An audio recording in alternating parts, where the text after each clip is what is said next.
Hello, English 4 students, and welcome to Chapter 2 of And Then There Were None by Agatha Christie.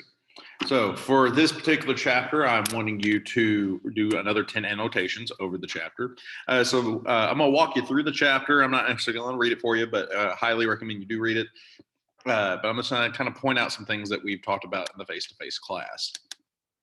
So of course, we start off. They all kind of start to arrive to the embarking point, and it kind of highlight this first section here kind of highlights how all these people are just strangers. They're making small talk back and forth to one another because they don't know each other, and so they're starting to get to know each other. They're not necessarily trying to get super close. It's just you're stuck there with someone you don't know, and instead of the awkward silence, you try to make a little bit of small talk back and forth to one another. So that happens. We finally meet Mr. Bloor. He's under his fake name of Mr. Davis, and we just start continuing waiting for them to start towards the island.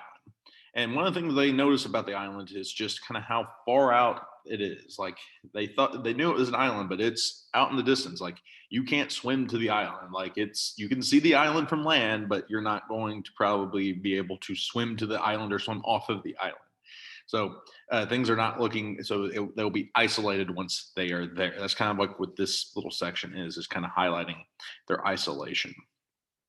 They get to the island, they get ferried to the island, and there is some strange information that we're receiving. First, we meet the Rogerses, the butlers, the butler and his wife, the maid. Mr. Rogers, very upright. Vera interacts with Mrs. Rogers right here, and it's a strange interaction. Then we encounter this poem. This poem is a very important poem, so I'd highly recommend just kind of perusing it. And then once again, we have a Vera freak out right here.